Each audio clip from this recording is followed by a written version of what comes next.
My best friend called me in tears and said that my boyfriend was fixated on her. So I snapped her awake from her delusion. Me and Jasmine had been best friends since middle school when she moved from Arizona and didn't know anyone. I brought her into my friend group, helped her catch up in classes, and we became inseparable.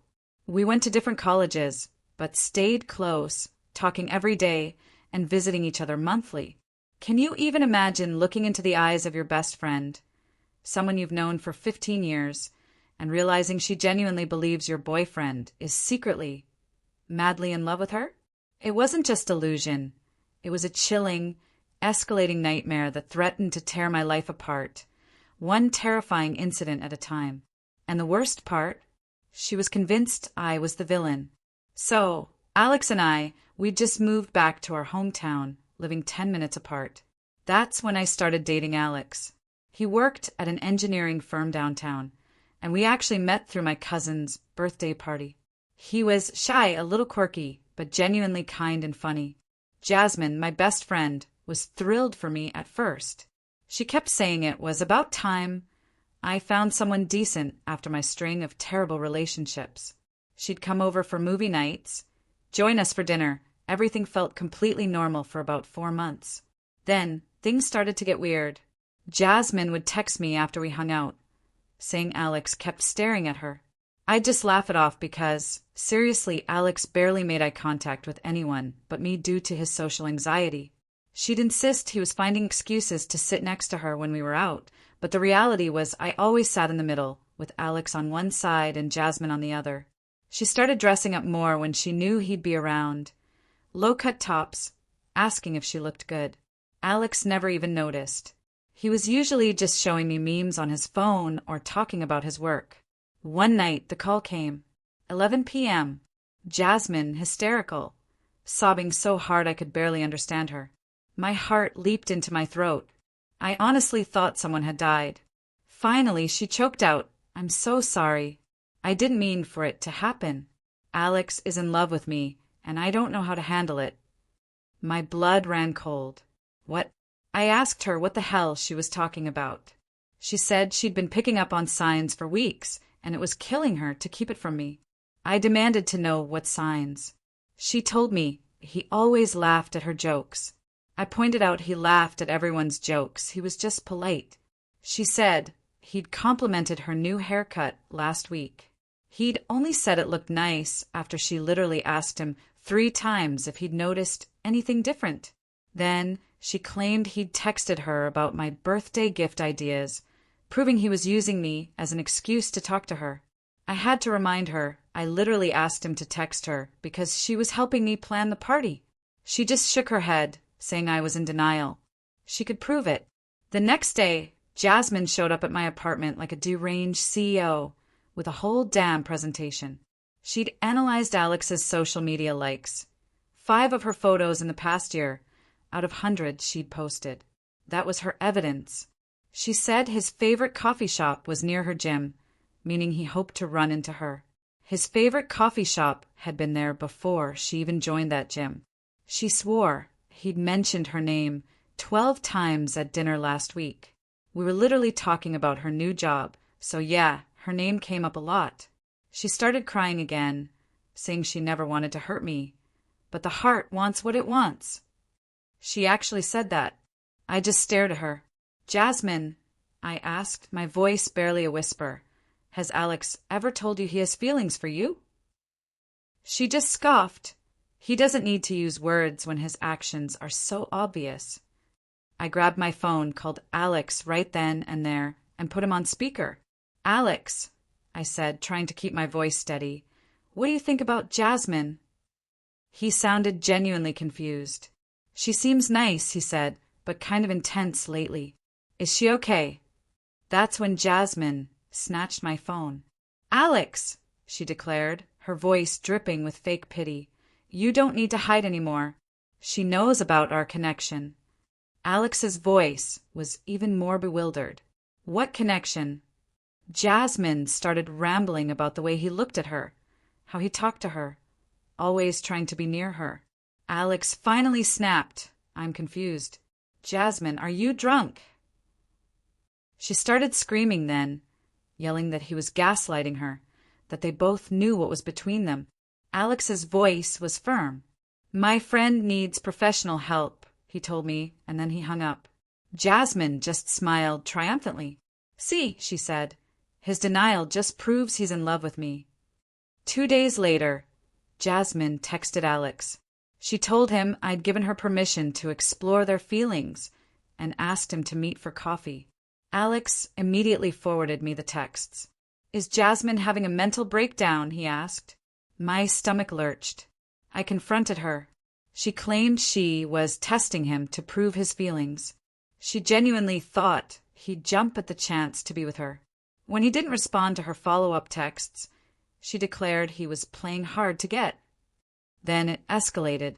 She started showing up at his work during lunch. Security had to escort her out twice.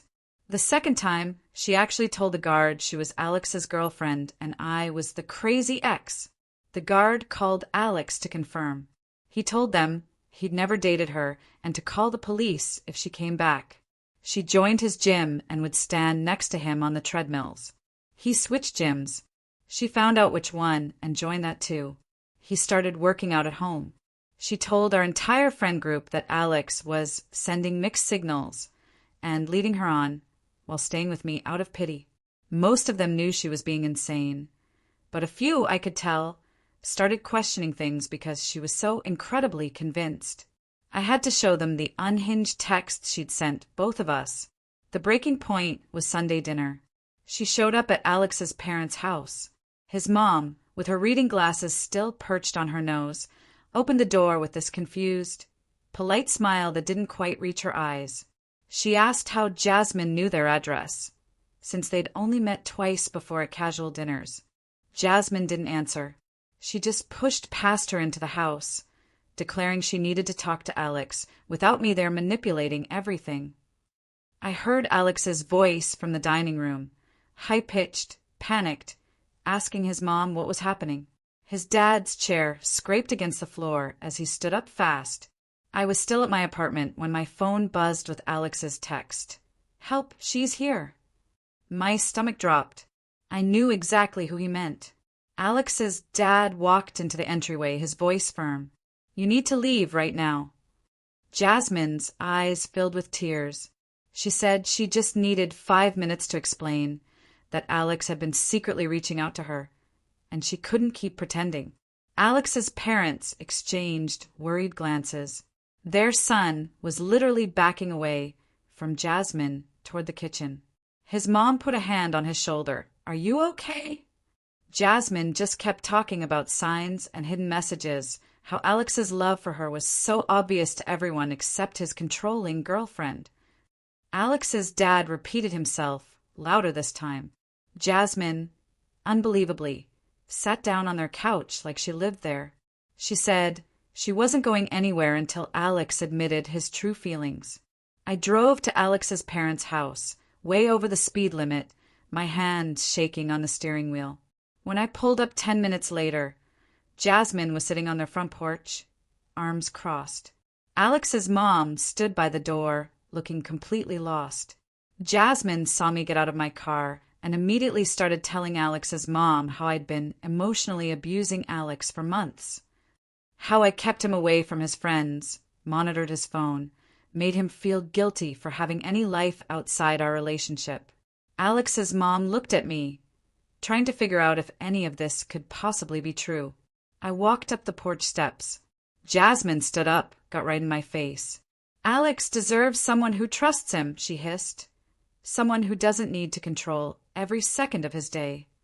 I could see the neighbors' curtains twitching, watching this whole insane scene play out on a quiet Sunday evening. I tried to keep my voice calm. "Jasmine, you need professional help." She let out this bitter laugh. "That's exactly what manipulative people say when they're losing control." Alex's dad came outside, phone in hand. "I'm calling the police." Jasmine's whole face changed. She screamed that I was the one who needed help, that my insecurity was so bad I had to invent this whole story about her being obsessed. She yelled about how I couldn't handle that Alex might have feelings for someone else. someone better. More neighbors were outside now, standing in their yards watching. An older man from across the street started walking over, asking if everything was all right. Jasmine turned to him. My boyfriend's crazy ex is harassing me. Alex appeared in the doorway, pale and utterly exhausted. The neighbor looked confused, asking Alex what was going on. 2 police cars pulled up about 5 minutes later. Jasmine immediately stopped yelling, wiped her face, and switched to this calm, rational voice that made my skin crawl. It was so fake. She smiled at the officer. There's been a misunderstanding. I came to visit my boyfriend, and his parents overreacted. The officer asked who the boyfriend was. Jasmine pointed at Alex. The officer walked over to Alex. Is this woman your girlfriend? Alex's voice was clear, firm. No, I've never dated her, and she needs to leave. The officer asked if Alex wanted her here. Absolutely not. Jasmine's face just crumpled, like someone had reached inside and pulled all her bones out. She looked at Alex with huge, wounded eyes. You don't have to lie anymore, babe. I understand your family's putting pressure on you. The officer had heard enough. He asked Jasmine to come with him to her car. She stood up slowly, staring at Alex the whole time, like she was waiting for him to change his mind. The officer had to physically guide her by the elbow because she kept stopping and turning back. When they got to her car, he talked to her for a few minutes, while his partner took statements from Alex and his parents. Jasmine finally got in her car and started the engine. As she drove away, she rolled down her window and screamed that Alex was making a huge mistake, that one day he'd realize what he gave up, that he'd come crawling back when he got tired of being controlled. Her voice got quieter as she drove down the street, but we could still hear her. Alex's mom grabbed my hand and squeezed it hard. She was shaking. Inside, Alex sat on the couch, head in his hands, trembling. His parents kept asking, "What the hell just happened?" I sat next to Alex and started explaining everything from the beginning. From that night, Jasmine called me crying about Alex being in love with her. I told them about the presentation, her showing up at his work, the text claiming I gave permission. Alex's mom's mouth fell open. She seems so normal, she kept saying. His dad paced, getting angrier with every word. When I finished, he declared, "We need to talk to a lawyer first thing Monday morning. This isn't just weird friend drama. This is stalking. We need legal protection." That night, Alex stayed at my apartment. Neither of us wanted to be alone. We lay in bed, but sleep was impossible. Every sound made us jump. A car door slamming outside had Alex sitting straight up. My neighbor's cat knocked something over, and I was out of bed before I even registered moving. Around 3 a.m., Alex admitted he was scared, genuinely scared of what Jasmine might do next. He said every time we set a boundary, she just became more convinced they had this deep connection. He talked about the 2 gyms, telling security she was his girlfriend, how she genuinely seemed to believe her own lies. That's when it hit me. We weren't dealing with a friendship problem anymore. This was a real safety threat. We had to treat it that way. Sunday morning, I called my cousin Cordelia, who worked in mental health crisis intervention. She answered on the second ring, even though it was barely 8 a.m. I explained everything while Alex made coffee, his hands still shaky. Cordelia listened without interrupting. When I finished, she was quiet for a minute. Then she said, "Jasmine's behavior matches something called erotomania." She explained it was a delusional disorder where someone believes another person is in love with them, even with clear proof they're not. She said people with erotomania can be completely normal in other areas of life but have this one fixed delusion. Is it dangerous? I asked. Cordelia's voice turned serious. It can be, especially when the delusion gets challenged. She explained that they interpret rejections as secret tests or proof of hidden feelings. When Alex told Jasmine he wasn't interested, her brain twisted that into evidence that he was forced to deny their connection. Every boundary we set every no just made her more certain. Cordelia told us we needed to document absolutely everything from now on. Save every text, every voicemail, write down every incident with dates and times. Stop all direct communication immediately because any response, even telling her to stop, would feed the delusion. Most importantly, we needed legal protection right away. She used the words restraining order. And then, these situations can turn violent when the person's delusion is threatened enough. I looked at Alex, standing in my kitchen doorway holding 2 mugs of coffee. I saw real fear in his eyes. Monday morning, Alex's dad called someone named Lincoln Abernathy before we even finished breakfast. He handed Alex the phone, and I watched Alex nod, jaw tight, saying yes, sir, and thank you about 6 times. When he hung up, his dad said Lincoln could see us at 10 o'clock and we should bring everything. I grabbed my laptop. Alex collected his phone, while his mom packed the police report and witness statements into a folder. We drove to Lincoln's office, a brick building downtown with a brass plaque. The waiting room had leather chairs and those magazines nobody ever reads, and a receptionist who smiled too, brightly considering why people were probably there. Lincoln, a man maybe 50 in a well-tailored suit, came out exactly at 10. He shook our hands with a firm grip and led us to his office where a yellow legal pad was already on his desk. Start from the beginning, he said. So I opened my laptop and pulled up the first weird text Jasmine sent me about Alex staring at her. Lincoln took notes, his pen moving fast. I showed him the text where Jasmine claimed I gave her permission to date Alex, and his expression hardened. Alex pulled up the messages Jasmine sent him directly, asking to meet for coffee, and the follow-up texts when he didn't respond. Lincoln read them twice, his mouth a thin line. Then Alex showed him the emails from his office security about the 2 incidents where they escorted Jasmine out. Lincoln asked if he could photograph those. I found the police report from Sunday dinner and turned the screen so he could read the whole thing. He scrolled slowly, making small, guttural sounds. When he finished, he leaned back, looking at us with an expression I couldn't quite read. We have more than enough evidence for a restraining order, he said, way more than most cases I see. Then he said the words that made my stomach drop. Criminal stalking charges. Lincoln explained that what Jasmine did met the legal definition in multiple ways.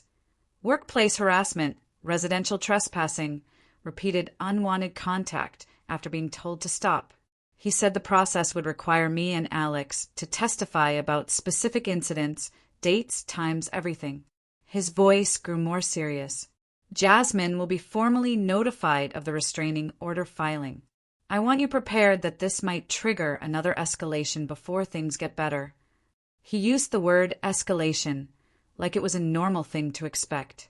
And I realized this was his job, seeing people at their worst and predicting what terrible thing might happen next. We spent the next 3 hours in that office, going through every single incident. Lincoln had us write detailed statements on his computer, typing out exactly what happened with dates and times. Alex described the first time Jasmine showed up at his gym, how he felt when he saw her on the treadmill next to him, even though there were 20 empty machines. He typed slowly, stopping every few sentences to breathe, his hands shaking slightly. I wrote about the night she called me, crying, the presentation, the moment she grabbed my phone. Lincoln asked specific questions. Did anyone else witness this? Did you tell her explicitly to stop? Did you feel threatened or afraid? Some questions felt obvious, but Lincoln said courts needed everything spelled out clearly. No assumptions. Alex got to the part about Jasmine joining his second gym after he switched. He stopped typing completely. I watched him stare at the screen. Finally, he wrote that it made him feel violated, like nowhere was safe, like she was always going to find him no matter what he did. Lincoln nodded. That's exactly the kind of detail the judge needs to hear. By the time we finished, my back ached and Alex looked completely drained. Lincoln printed everything out, had us review it, then sign at the bottom of each page. He said he'd file the petition for an emergency restraining order first thing Wednesday morning. We should expect Jasmine to be served within 48 hours.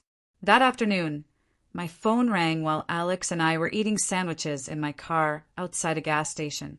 It was Myra, and she sounded upset. Jasmine had shown up at her apartment that morning, crying, saying Alex got his family to threaten her with lawyers. Myra said Jasmine claimed we were ganging up on her because Alex didn't want to admit his feelings publicly. I could hear the uncertainty in Myra's voice. She asked me directly if it was true, if Alex's family had really threatened Jasmine. No, I told her. Jasmine trespassed at their house during Sunday dinner. They called the police. That's not a threat, Myra. That's a legal response to someone breaking the law. Myra went quiet for a few seconds. When she spoke again, her voice was different, smaller. She was starting to realize Jasmine's version might not be accurate. She mentioned little things that hadn't made sense, like how Jasmine said Alex texted her constantly but could never show the actual texts, or how the timeline kept shifting. I felt this mix of relief that Myra was finally questioning things and anger that it took this long, that Jasmine got to control the narrative for weeks while Alex and I dealt with actual stalking. I told Myra I would send her everything, all the evidence we just gave to Lincoln. I pulled over into a parking lot and started forwarding screenshots. Jasmine's text where she said I gave permission to date Alex, the ones where she asked him to meet her after he'd already said no. The security incident reports from Alex's office. The police report from Sunday, with the officer's notes about Jasmine refusing to leave and claiming she was there to talk to her boyfriend, which Alex had to correct. Myra didn't respond for almost 10 minutes. I just sat there watching the 3 dots appear and disappear. Finally, she called instead of texting. She felt sick, she said. Sick that she doubted me. That she'd actually wondered if maybe I was being controlling or jealous, like Jasmine suggested. She admitted Jasmine's story had inconsistencies, but her certainty made it believable. The way she could describe these elaborate scenarios with so much detail, it felt like they must have happened. Myra said she should have asked more questions, talked to me and Alex directly instead of just accepting Jasmine's version. I told her it was okay, even though part of me was still angry, because I understood how convincing Jasmine could be when she believed her own delusions so completely. Myra said 3 other friends from our group wanted to apologize and hear the real story. She suggested we meet at the coffee shop on Main Street the next day, somewhere public and neutral. I felt this weird mix of emotions, relief that they were finally listening, but frustration that it took lawyers and police reports for them to take this seriously. I agreed to meet them at 2 p.m. After I hung up, Alex reached over and squeezed my hand. He didn't say anything, but I could see in his face that he felt the same complicated mixture of vindication and exhaustion. The next day, I walked into the coffee shop and saw Myra with 3 other friends. They all looked uncomfortable, shifting in their seats, not quite making eye contact. I opened my laptop and pulled up the timeline I'd created for Lincoln, every incident with dates and descriptions. I turned the screen so they could all see and started walking them through it chronologically.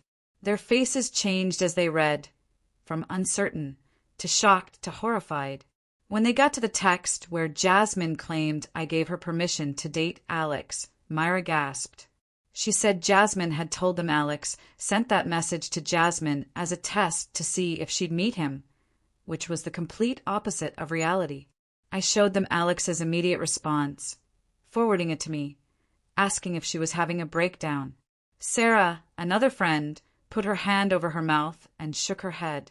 Another admitted Jasmine had been privately messaging each of them with slightly different versions of events. Sarah said Jasmine told her that Alex confessed feelings during a work event, but told Myra he'd shown up at her apartment and told someone else they'd been secretly texting for months. None of them had compared notes until now because Jasmine specifically asked each person to keep their conversations private, saying she was embarrassed. They realized she'd been manipulating them by controlling the information flow, making sure nobody could piece together that her stories didn't match. Marcus, a guy friend, said Jasmine had asked him to spy on me and report back what I was saying about Alex. He'd thought it was weird at the time, but Jasmine framed it like she was worried about me. He felt like an idiot now for not seeing through it. The friend group sat there for another hour, talking through everything. By the end, they all agreed to cut contact with Jasmine completely. Myra even offered witness statements if Lincoln needed them, documenting how Jasmine tried to manipulate them and spread false information. It felt validating to have them finally understand and believe me, but it also felt deeply sad. Our entire social circle was fracturing, splitting into people who supported us and people who'd have to cut ties with Jasmine. The Jasmine I knew for 15 years, the girl who moved from Arizona and didn't know anyone, who I helped with homework and invited to everything, she felt like a complete stranger now. I didn't recognize her in the person who showed up at gyms and workplaces and Sunday dinners, who created elaborate false narratives and believed them so completely. When I left the coffee shop, I felt lighter and heavier at the same time, relieved to have support, but grieving the friendship that was never coming back. Wednesday morning, Lincoln called. He'd filed for the emergency restraining order. Jasmine would be served within 48 hours. He said to expect her to either love bomb us with apologies or escalate with anger when she realized this was legally serious. He warned us not to respond to any contact attempt, no matter what she said. Any response would reset the harassment clock and weaken our case. Document everything. Save every text, voicemail, email. Note every time she drove past our apartments or showed up somewhere we were.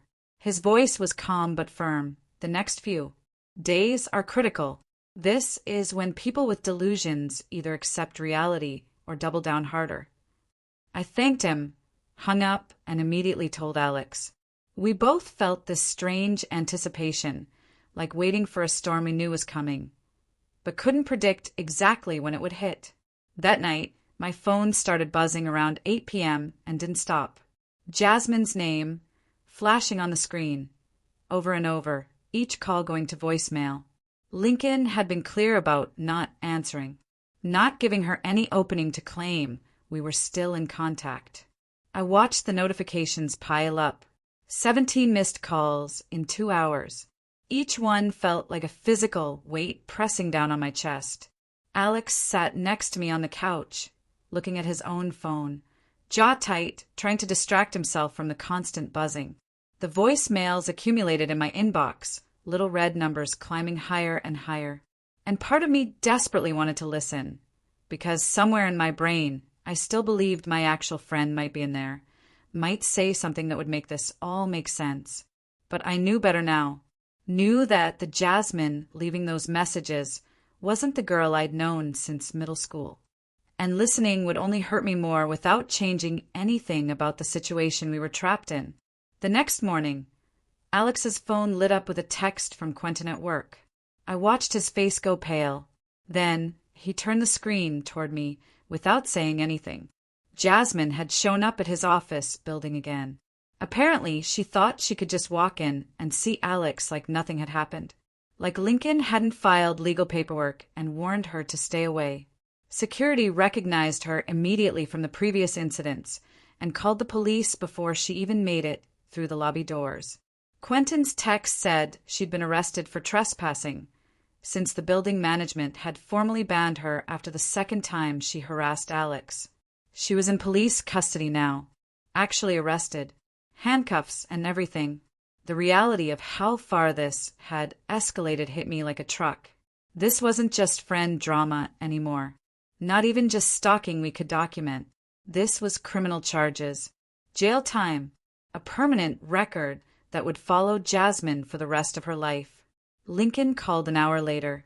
His voice was calm, but I could hear the satisfaction underneath as he explained what happened. Jasmine had spent 4 hours in a holding cell before her parents posted bail. He said this actually strengthened our restraining order case significantly because it showed the pattern continuing even after police involvement and official warnings. The judge would see that Jasmine wasn't just confused or going through a rough patch, but actively refusing to respect boundaries, even when enforced by law enforcement. He told us to keep documenting everything.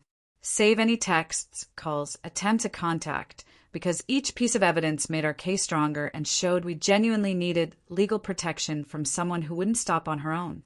Friday morning, my phone rang with an unknown number.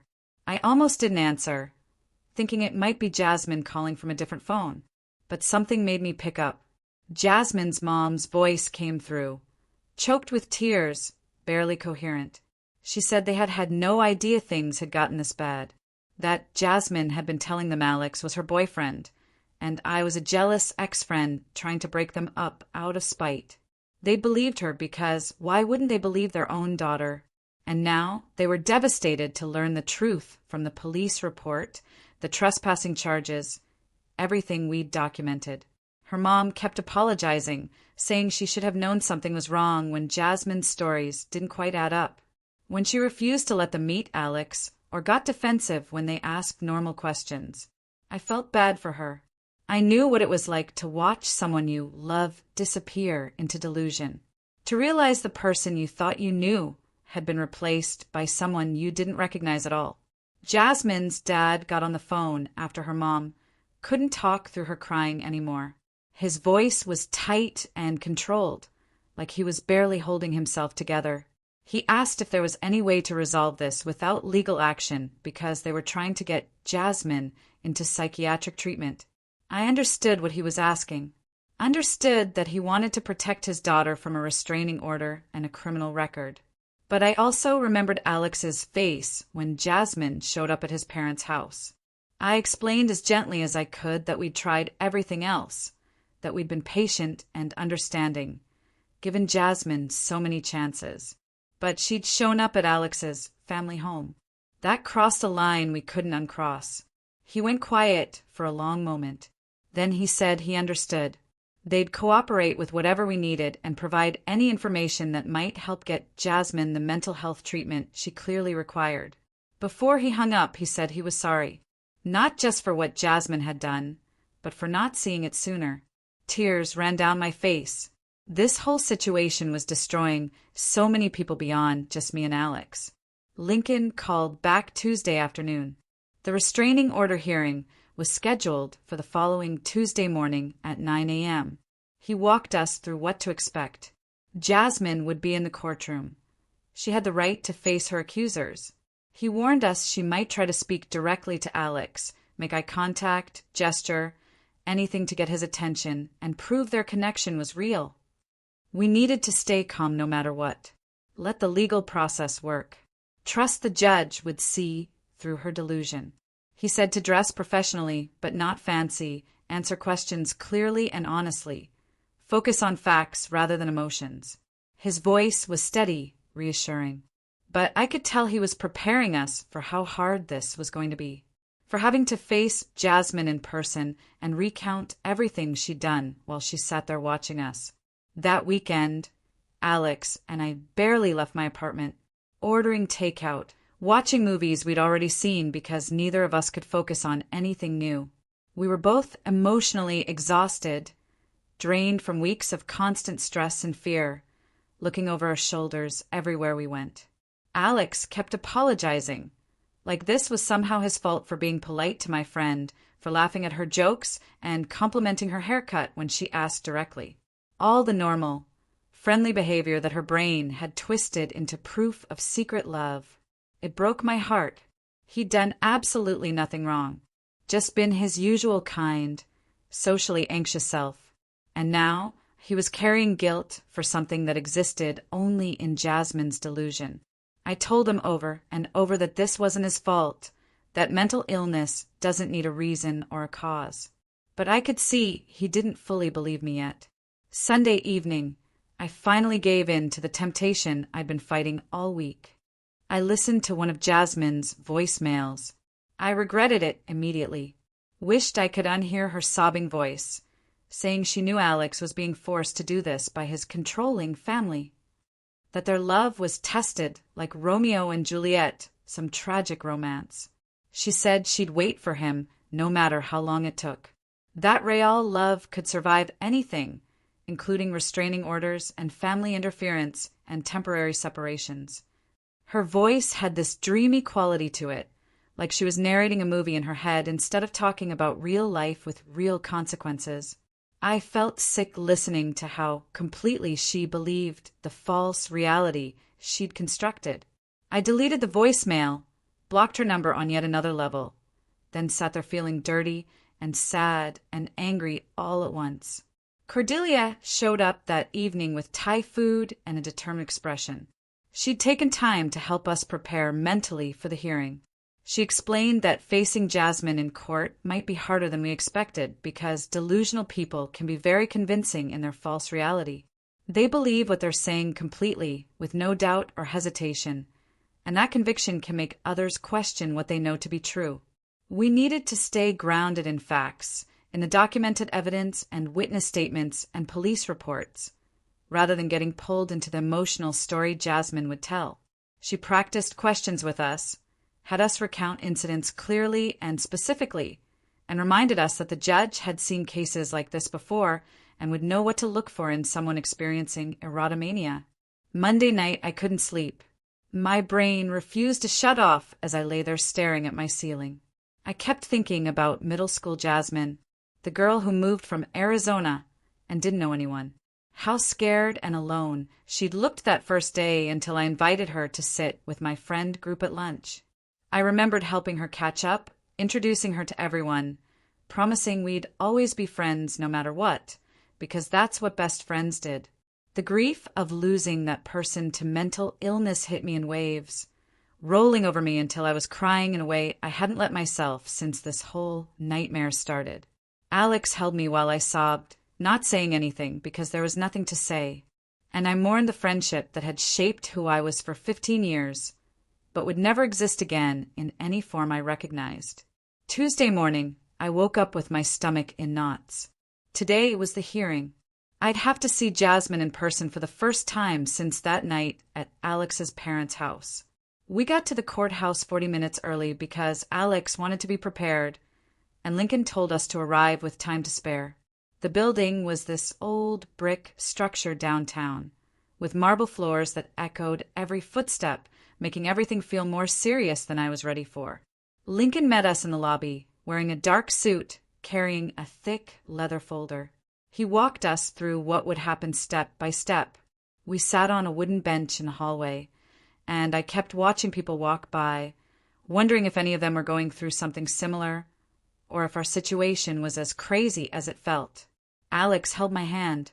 His palm was sweating, which made me feel slightly better because, at least, I wasn't the only one who was nervous. At exactly 9:30, I saw Jasmine come around the corner with a woman in a gray pantsuit who must have been her public defender. Jasmine had curled her hair and was wearing a blue dress with heels, like she was going to brunch instead of a restraining order hearing.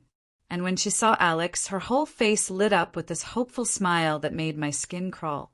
She looked at him like he was her boyfriend, who she hadn't seen in weeks, and was so excited to finally be near again, completely ignoring the fact that we were literally in court because she wouldn't leave him alone. Alex squeezed my hand so hard it hurt. He turned his body slightly away from her. I could feel him shaking next to me. Jasmine's lawyer tried to guide her into the courtroom, but Jasmine kept looking back at Alex over her shoulder with that same dreamy expression. I wanted to scream at her. This isn't a romantic movie. This is real life with real consequences. We filed into the courtroom and sat at a table on the left side while Jasmine and her defenders sat on the right. The whole time we waited for the judge, Jasmine kept stealing glances at Alex, smiling like they were sharing some private joke. The judge came in. Everyone stood up. She was an older woman with gray hair pulled back in a bun, looking tired, like she'd seen every kind of case imaginable. Lincoln stood up and started presenting our evidence in this calm, organized way that made everything sound even more disturbing when laid out chronologically. He showed the judge printed copies of Jasmine's text to Alex, where she claimed I'd given her permission. Then the security reports from Alex's office, documenting the 2 times she'd been escorted out. Then the police report from when she showed up at his parents' house. He called Quentin as a witness, And Quentin described seeing Jasmine in the office lobby multiple times, how uncomfortable it made everyone. He even brought up our mutual friends who'd submitted written statements about how Jasmine had told them different versions of events to keep them from comparing notes and realizing she was lying. Jasmine's public defender, a young woman, looked increasingly uncomfortable as Lincoln kept stacking up evidence. During a recess, she asked to speak with Jasmine privately in the hallway. Through the courtroom door, I could hear Jasmine's voice getting louder and more upset, insisting the evidence was misinterpreted, that Alex was just scared to admit his feelings publicly. When they came back in, the defender looked defeated, and Jasmine's eyes were red from crying. But she still had this stubborn set to her jaw, like she refused to accept what was happening. The judge called Jasmine to the stand. She walked up there with her shoulders back and her head held high, and I realized she genuinely thought this was her chance to finally make everyone understand the truth as she saw it. She started talking about how she and Alex had developed this deep connection over months, describing long conversations that I knew for a fact never happened, because I was literally there during most of their interactions. She said Alex would look at her across the table during group dinners with such longing in his eyes, that he'd find excuses to text her about random things just to have contact, that he'd mentioned her name constantly because he couldn't stop thinking about her. She spoke with such complete conviction, like she was describing memories that were absolutely real to her. And I finally understood how she'd managed to convince some of our friends initially, because she wasn't lying in her mind. She truly believed every word. She talked about how Alex had joined her gym to be near her, how he'd shown up at places she frequented, hoping to run into her, which was the exact opposite of reality, where he'd been actively avoiding her and changing his routine to get away.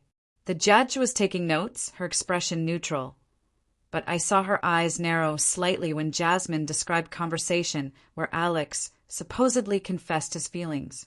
Lincoln immediately pulled out Alex's work calendar, showing he'd been in a meeting during the time Jasmine claimed this happened. Jasmine didn't even seem bothered by the contradiction. She just said the meeting must have been on a different day because she remembered the conversation so clearly. When Lincoln asked her about the text where Alex explicitly said he wasn't interested, Jasmine smiled. She said that was just him being cautious, worried about hurting me, that she could see the real truth in how he looked at her when he thought no one was watching. The judge asked her to step down and called Alex to testify. I could see his hands shaking as he walked up to the stand. His voice was quiet at first, and the judge had to ask him to speak up. He described how scared he'd felt when Jasmine started showing up at his work and his gym. He talked about changing his entire routine, looking over his shoulder constantly, feeling unsafe in places that used to be normal parts of his day. He'd stopped going out with friends because he was worried she'd show up. He'd started having anxiety about leaving his apartment because he never knew where she might appear next. His voice cracked when he talked about the night she showed up at his parents' house, and how violated he felt that she'd tracked down their address and invaded his family's home.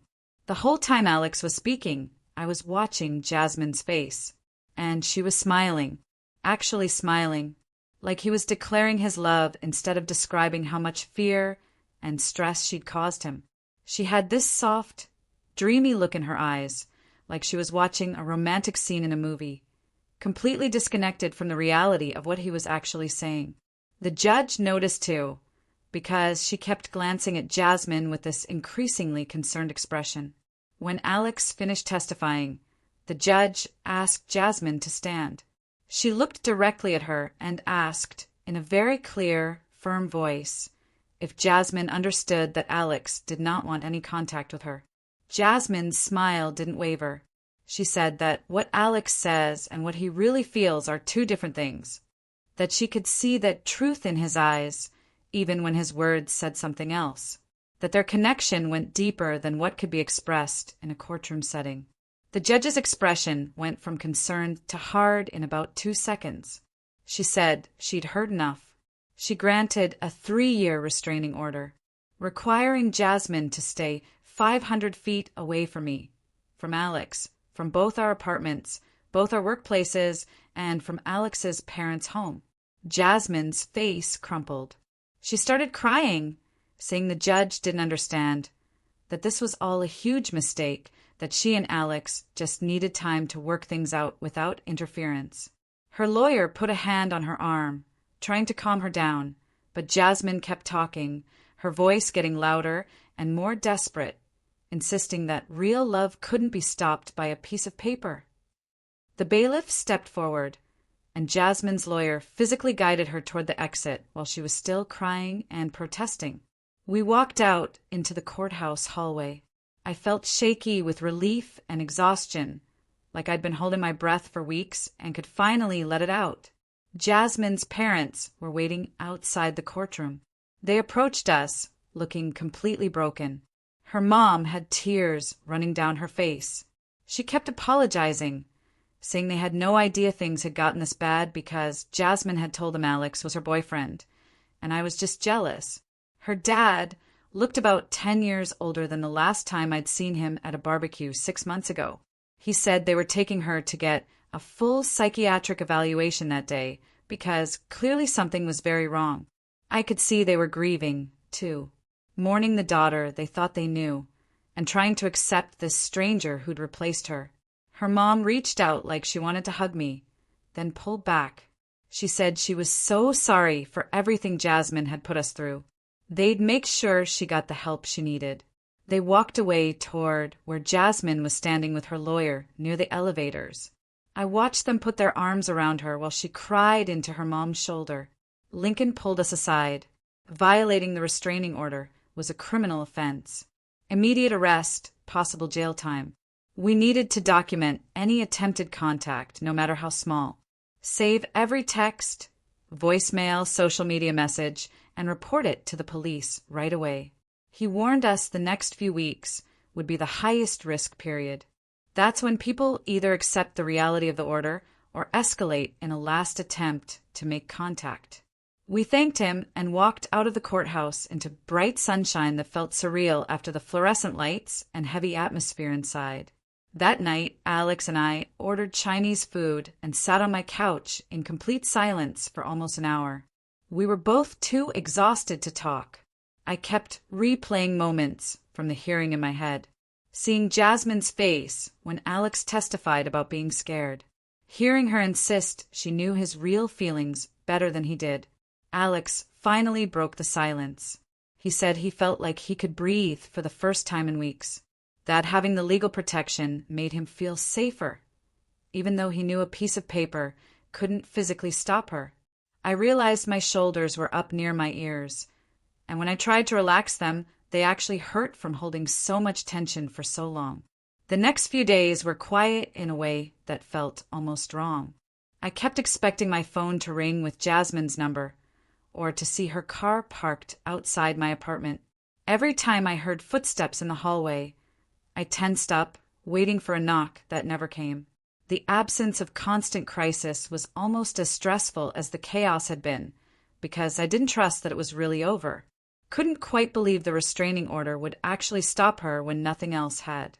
A week after the restraining order, my phone buzzed with a text from Myra. She sent me a screenshot, a friend request from Jasmine on Instagram with a long, rambling message attached, about how everyone had abandoned her, how real friends would stand by her.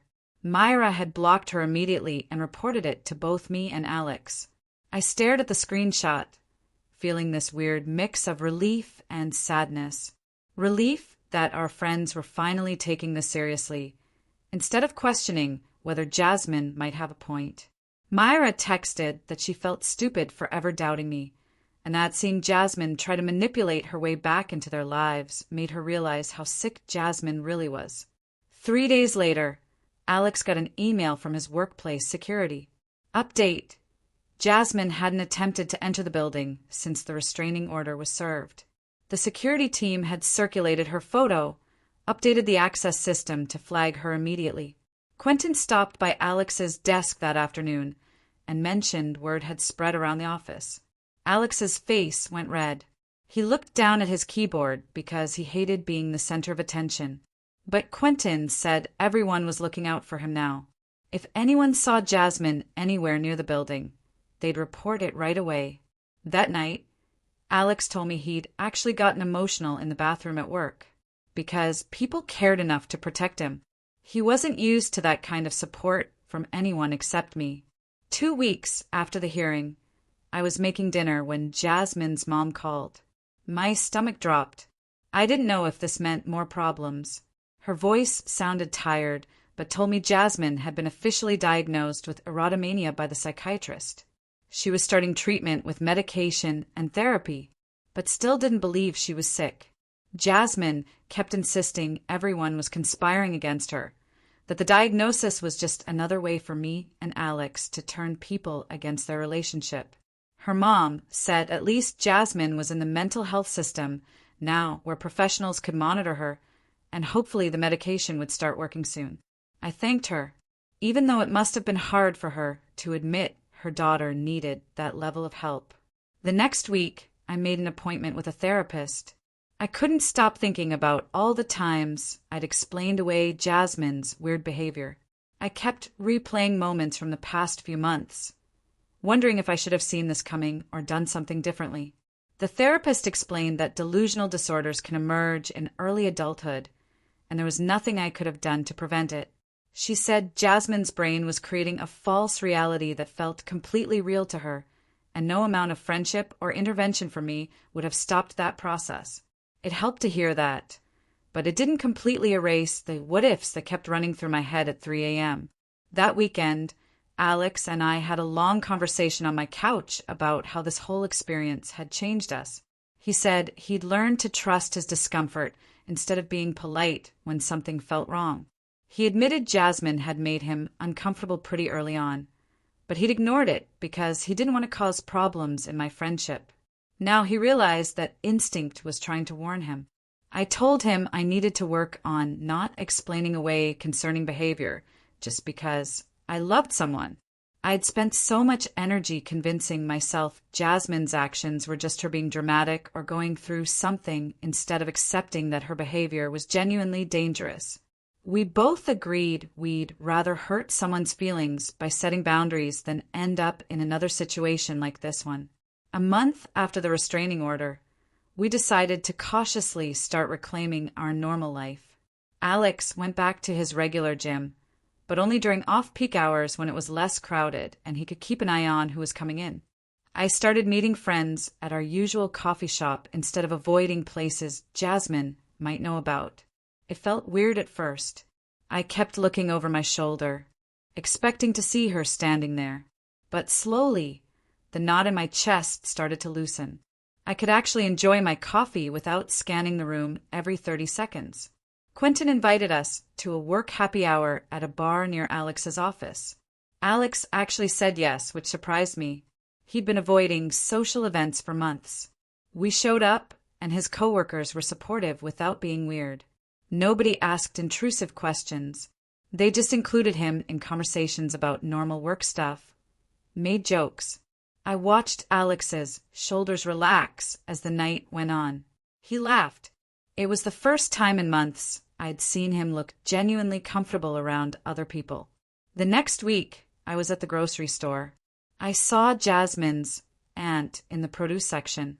She'd been at family barbecues and birthday parties throughout my entire friendship with Jasmine. I'd known her since I was 12. She saw me at the same time I saw her, and immediately looked down at the apple she was examining. She grabbed a bag and walked quickly toward the other side of the store without making eye contact. It stung worse than I expected. I realized this situation had cost me more than just Jasmine. It had fractured connections with people who were part of my childhood, who probably heard some twisted version of events that made me look like the villain. 6 weeks after the hearing, Lincoln called while I was at work. I stepped outside. He told me Jasmine had violated the restraining order by sending a letter to Alex's parents' house. The letter rambled about true love conquering all obstacles, and how their connection was too strong for legal documents to destroy. Lincoln said we needed to report it immediately. Even though it was just a letter, any contact was a violation and needed to be taken seriously. I called Alex right away. He sounded exhausted. He'd hoped the restraining order would be enough to make Jasmine stop. But apparently her delusion was stronger than legal consequences. The police visited Jasmine that afternoon with a warning about the violation. Her parents called us a few hours later, apologizing over and over. Her dad's voice sounded completely worn out. He said they were increasing Jasmine's psychiatric supervision and making sure she understood that any more contact would result in criminal charges. I could hear how exhausted they both sounded, dealing with a daughter who refused to accept reality, no matter how many doctors or lawyers or judges told her she was wrong. Alex and I sat at my kitchen table the next morning, coffee untouched. Lincoln had emailed us copies of the violation report. We stared at them. I asked if we should press criminal charges. Alex rubbed his eyes. He didn't know anymore. We'd been dealing with this for months, and every consequence just seemed to make Jasmine dig deeper into her delusion instead of pulling her out. I reminded him her parents said she was in treatment now. Maybe the warning would be enough. Alex nodded slowly. He wanted to believe treatment would work, but he was tired of hoping things would get better, only to have Jasmine show up somewhere new. We called Lincoln and told him we wanted the formal warning documented, but wouldn't pursue charges this time. Lincoln said that was reasonable, but warned us to report any future contact immediately because patterns of violation usually got worse instead of better. He told us the warning would make it clear that next time meant arrest with no exceptions, and Jasmine's parents had been informed. After we hung up, Alex said he felt like we were being too soft. But also, he didn't want to be the reason someone went to jail when they were sick. I understood exactly what he meant. I kept going back and forth between anger at what Jasmine put us through and sadness that my best friend's brain had broken in a way that destroyed everything. 2 months after the restraining order was granted, I was cleaning out my closet and found a shoebox full of old photos. I pulled out the stack and started flipping through pictures of Jasmine and me from high school. There was one from homecoming sophomore year where we were both wearing terrible dresses, making silly faces. Another showed us at graduation, arms around each other, genuine smiles that came from years of actual friendship. I found photos from college visits, birthday parties, random weekend hangouts, inside jokes. Moments that felt so normal, so happy. I sat on my bedroom floor, surrounded by evidence of a friendship that used to be real, and started crying. Not the angry crying from when everything was actively falling apart, but the grief crying that comes when you finally accept something is gone. The Jasmine in these photos was my best friend. That person didn't exist anymore, and maybe she'd been disappearing for longer than I wanted to admit. I looked at a photo of us from middle school, right after we met, and wondered if there had been signs even then that I missed. Or if mental illness just happened sometimes, without warning. My therapist kept saying I couldn't have prevented this, but sitting there with 15 years of friendship scattered around me, it was hard to believe that. My next therapy session happened 3 days after I found the photos. I told my therapist about crying. She asked what made me sad. I explained it felt like mourning someone who was still alive, because the Jasmine I knew was gone, replaced by someone wearing her face who believed things that weren't real. My therapist nodded. Grief doesn't only happen when someone dies. She explained I was grieving the loss of who Jasmine used to be and the friendship we had, and that was completely valid, even though Jasmine was still physically alive. I asked how I was supposed to grieve someone while also maintaining a restraining order against them. She said those two things didn't contradict each other. I could be sad about losing my friend while still protecting myself from the person she became. I could remember the good parts of our friendship while acknowledging that continuing any relationship now would be dangerous. She said holding both of those truths at the same time was hard but necessary. And it didn't make me a bad person for choosing safety over loyalty to someone who couldn't respect boundaries. I left that session feeling like someone finally gave me permission to be sad without feeling guilty about the restraining order. I could miss who Jasmine was and still know that keeping her away from us was the right choice. A week later, Alex and I were making dinner at his apartment when he told me something that surprised me. He said his anxiety had decreased a lot over the past few weeks. He was sleeping through the night again. I realized I'd noticed him seeming more relaxed, but hadn't connected it to the absence of constant threat. He explained that for months he'd been looking over his shoulder everywhere he went, checking his car, dreading his commute. Now he could go to work without scanning the parking lot first. He could go to the gym without wondering if she'd show up on the treadmill next to him. He could visit his parents without worrying about finding her on their porch. I watched him chop vegetables with steady hands and realized how much tension he'd been carrying that I'd gotten used to seeing. His shoulders weren't hunched anymore. He wasn't constantly checking his phone. I told him I was glad he could breathe again. He said it made him realize how much stress we'd both been living with. I hadn't thought about my own stress as much because I was focused on protecting him. But hearing him describe the relief of normalcy made me notice that I felt lighter, too. We weren't jumping at shadows anymore, and that felt like getting part of our lives back. 3 months after the restraining order, I met up with Myra and 2 other friends. We'd been trying to rebuild our friendships, and it was slowly starting to feel normal again. Nobody mentioned Jasmine directly, but there was this understanding between us that we'd all learned something from missing the warning signs. Myra had talked about a guy she'd been dating who gave her a weird feeling, and instead of ignoring it, she asked direct questions and trusted her gut when his answers didn't add up. Another friend mentioned she'd been reading about manipulation tactics because she felt stupid for believing Jasmine's different versions. I realized our entire friend group had been changed. We were all more careful now. We didn't talk about Jasmine much anymore because there wasn't anything new to say, and rehashing it just made everyone uncomfortable. But sometimes someone would reference something that happened, and we'd all have this moment of shared understanding about how different things were now. Our group had settled into a new normal that didn't include Jasmine, and probably never would again. It was sad in a way, but also felt stable and safe, and I was grateful these friends had stuck around after everything got messy. For days later, I got a text message from a number I didn't recognize. My stomach dropped. Unknown numbers meant potential violation, more legal drama. But when I read the message, it was from Jasmine's mom, using a new phone number. She said she wanted to update me on Jasmine's treatment and asked if I was willing to hear it. I called Alex before responding. We decided that hearing updates from her parents was different from contact with Jasmine herself. I texted back that I was willing to listen, and Jasmine's mom called me within minutes. Her voice sounded tired, but also cautiously hopeful. Jasmine was responding to medication and starting to have moments of clarity. I asked what that meant.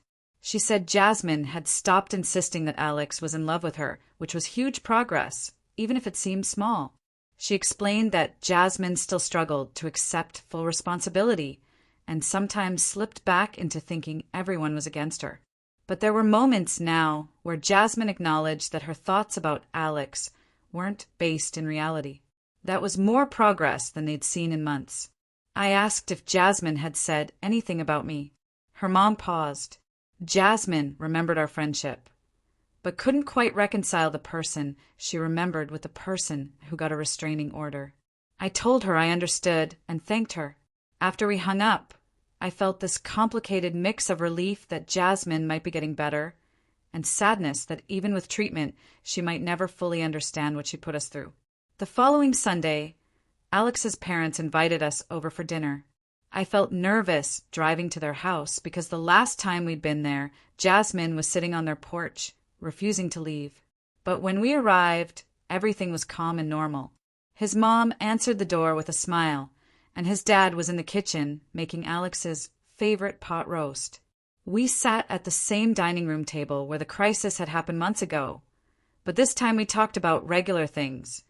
Alex's work, his mom's book club, plans for the holidays. His mom had made mashed potatoes exactly how Alex liked them, and there was apple pie for dessert. We laughed about silly things. His dad told stories about Alex as a kid that made everyone crack up. The whole evening felt peaceful in a way that seemed almost miraculous after months of chaos and fear. When we were leaving, Alex's mom hugged me tight and whispered that she was glad we were safe now. Driving home, I realized how much I'd missed normal family dinners, where the biggest stress was whether there would be enough dessert. The absence of crisis felt like the greatest gift anyone could have given us. For months after the hearing, Alex surprised me by suggesting a weekend trip to the beach. We hadn't left town since everything started because staying local felt safer. But Alex said he was tired of letting fear control our choices. He wanted to do something normal. I agreed immediately. I'd been craving a break from all the locations tied to the stalking. We drove 3 hours to a beach town neither of us had been to before, checking into a small hotel near the water. Walking on the sand that first evening felt incredibly freeing. Jasmine didn't know we were there. She couldn't show up unexpectedly. We could just exist without constantly scanning our surroundings for threats. That night, we had dinner at a seafood restaurant, and Alex seemed more relaxed than I'd seen him in almost a year. We talked about things that had nothing to do with restraining orders or court hearings or mental illness. We made plans for where else we wanted to travel, what we wanted to do next summer. It felt like reclaiming our relationship from the shadow Jasmine's delusion had cast over everything. On our second day at the beach, Alex and I were walking along the shore when he stopped and turned to face me. The sun was setting behind him. His expression was serious but not worried. He said he'd been thinking a lot about our relationship and what he wanted for our future. My heart sped up. Serious conversations could go either direction. But then he smiled. He said he wanted to move forward instead of letting what happened define us forever. He talked about maybe moving in together next year when my lease was up. He mentioned places he wanted to travel with me, things he wanted us to experience together. He said he was tired of making decisions based on fear and wanted to start building the life we actually wanted instead of the one Jasmine's stalking had forced us into. Tears filled my eyes, but good ones this time, because I wanted all of those things too. We'd spent so long in survival mode that I'd almost forgotten we were supposed to be building something together. Standing there on the beach, with Alex talking about our future, felt like coming back to life after months of just trying to get through each day. Driving home from the beach on Sunday afternoon, I realized something had shifted inside me. For the first time in months, I felt actually excited about the future instead of just relieved that each day passed without incident. The trauma of everything that happened would always be part of our story, and I'd probably always have moments of looking over my shoulder or feeling anxious when I saw someone who looked like Jasmine. But sitting in the car with Alex, discussing which furniture we'd keep if we moved in together and debating whether we wanted a 1-bedroom or 2, I understood that what happened didn't have to be the whole story. We got to decide what came next, and that power felt significant after months of reacting to someone else's delusions. The restraining order still had over 2 years left, and Jasmine was still in treatment with an uncertain outcome. But Alex and I were building something that belonged to just us, and that felt like taking back control of our lives. 5 months after the restraining order started, my phone rang while I was making breakfast. The caller ID showed it was her dad. My stomach dropped. We hadn't talked since the courthouse hallway. I answered. He sounded tired, but less panicked than the last time we spoke. He wanted to give me an update on Jasmine's treatment. His voice was careful, like he was worried about upsetting me. But he said something had shifted in the past few weeks that felt significant. She had finally accepted that she needed professional help instead of insisting everyone else was wrong. He explained she was working with a psychiatrist who specialized in delusional disorders, and the doctor had her on medication that seemed to be helping.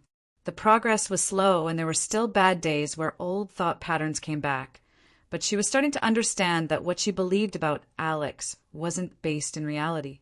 I stood there holding the phone, feeling this weird mix of relief and sadness, because part of me had wondered if she'd ever get better.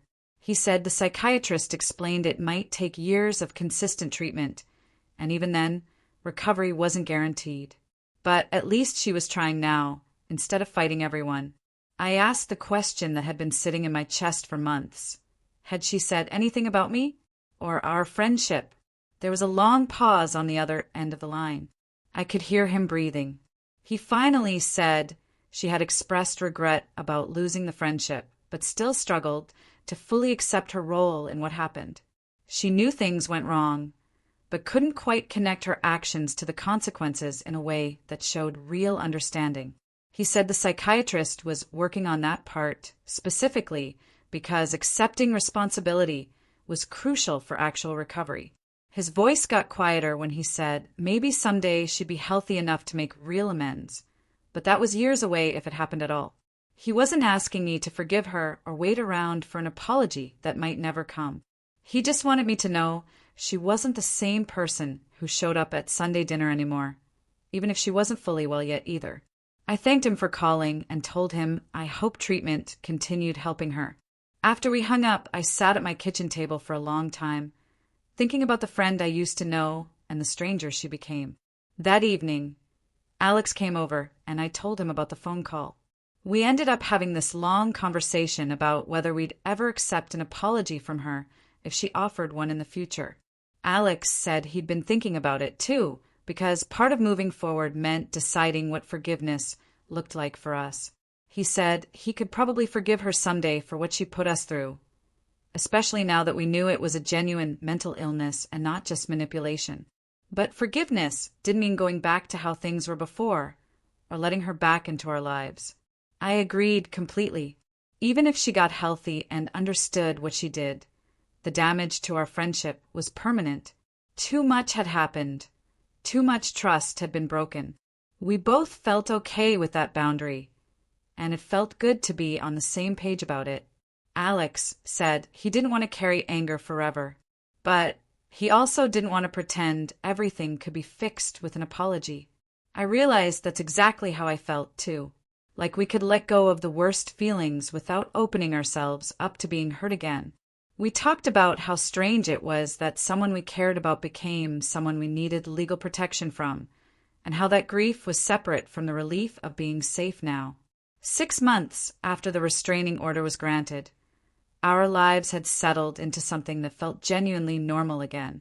Alex got a promotion at work that he'd been working toward for over a year. His boss specifically mentioned how impressed they were with his performance despite everything he'd been dealing with. I started taking a pottery class at the community center on Thursday nights, something I'd always wanted to try. The class was full of people who had no connection to the drama that had consumed months of my life. And I loved having that separate space where I was just someone learning to throw clay. We were planning a trip to visit Alex's college friends next month. People he hadn't seen in person since everything started because we'd been too anxious to travel. His friends knew the basic situation, but mostly they just wanted to hang out and catch up on normal life stuff. I bought new luggage for the trip and felt excited instead of worried, which seemed like a small thing, but meant everything after months of constant fear.